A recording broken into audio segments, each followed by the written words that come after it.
Saya telah menyampaikan kurang lebih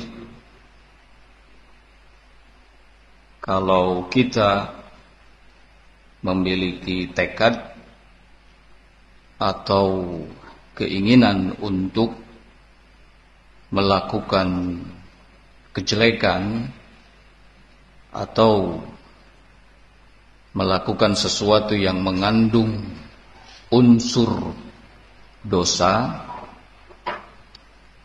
sekalipun tidak jadi kita lakukan, kita kerjakan, maka akan dicatat sebagai satu kejelekan.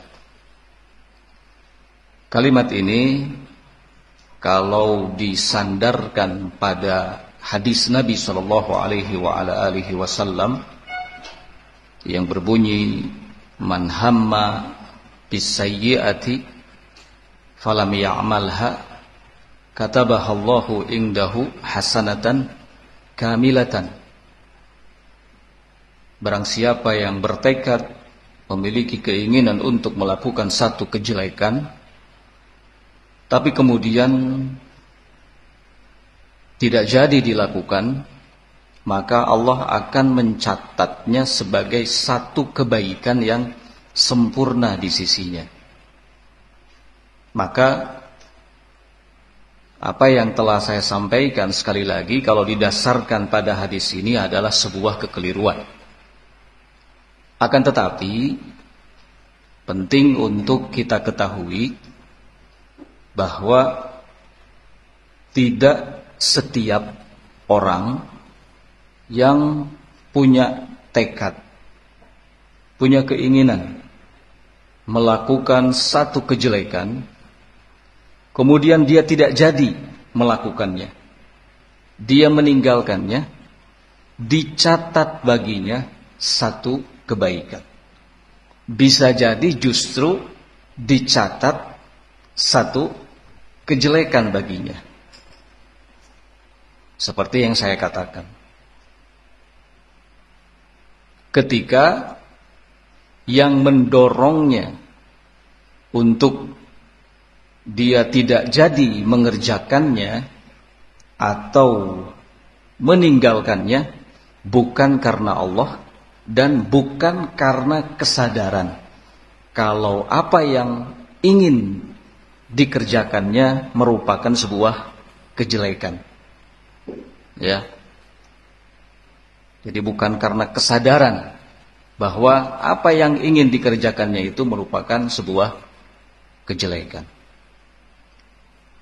Nah, oleh karena itu Syekh Ibnu Utsaimin rahimahullahu taala memiliki rincian yang bagus sekali soal ini. Di antara rincian yang beliau sampaikan adalah bahwa apabila seseorang punya tekad, punya keinginan melakukan satu kejelekan, tapi kemudian tidak jadi dia kerjakan, dia tinggalkan,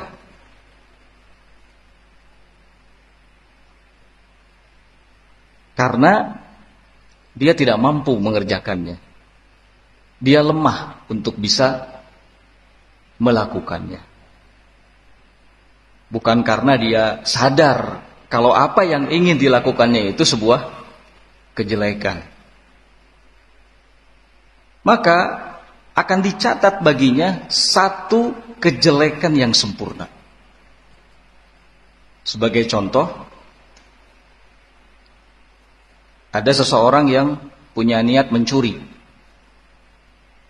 Dia sudah siapkan segala sarana dan prasarananya untuk mewujudkan apa yang diinginkannya itu. Dia ingin mencuri sebuah rumah, ingin masuk ke sebuah rumah. Dia siapkan tangga untuk bisa naik ke atas rumah tersebut. Tapi kemudian dia tidak jadi melakukannya karena dia tidak bisa manjat.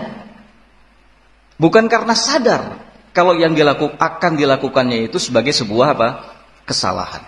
Dia tidak jadi melakukannya, batal mencuri karena tidak bisa manjat. Maka yang seperti ini dicatat satu kejelekan karena niatnya.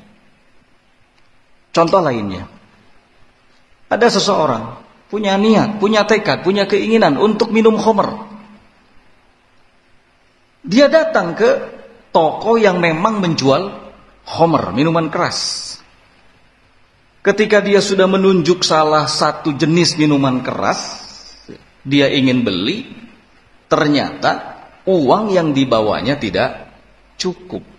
Akhirnya dia tidak jadi minum khamr karena dia nggak bisa beli. Jadi dia tidak jadi minum khamrnya bukan karena sadar kalau minum khamr itu sebuah kesalahan, tapi karena tidak mampu beli. Maka yang seperti ini justru dicatat sebagai sebuah kejelekan.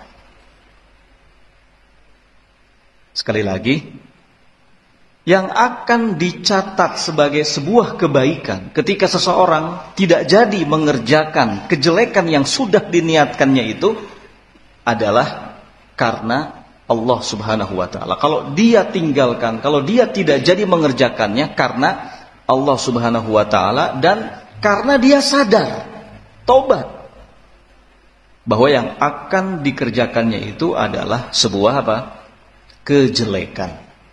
Nah,